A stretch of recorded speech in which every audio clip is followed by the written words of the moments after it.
નમસ્કાર ગુજરાતી મિત્રો, મારી ચેનલ ગુજરાતી જ્ઞાનમાં તમારું ફરી એક વખત સ્વાગત છે। હું તમને આજે હિન્દુ ધર્મ વિશે થોડું જણાવીશ।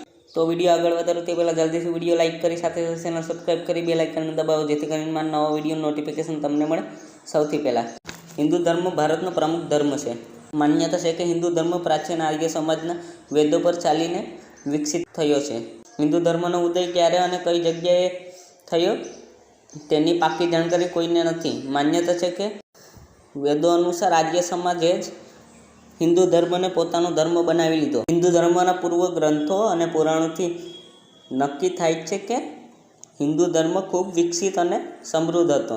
સિંધુ ઘાટી સભ્યતા અને અન્ય ઘણી કથાઓથી નક્કી થયું છે કે હિન્દુ ધર્મનો ઉદય ખૂબ જ પ્રાચીન છે। કહેવાય છે કે હિન્દુ ધર્મમાં 33 કરોડ દેવી દેવતા છે, પરંતુ મિત્રો એવું કંઈ જ નથી। હું તમને એની વાત કાલના વિડીયોમાં કહીશ। તો મિત્રો, કેવો લાગ્યો વિડીયો? જો તમને પસંદ આવ્યો હોય તો તમારા મિત્રો સાથે જરૂર શેર કરો, અને હા, સાથે ચેનલ સબસ્ક્રાઈબ કરી લો, કારણ કે હું આવા રહસ્યમય વિડીયો આપણી સરળ ગુજરાતી ભાષામાં બનાવતો જ રહું છું। તમારો બહુમૂલ્ય સમય આપવા બદલ ખૂબ ખૂબ આભાર।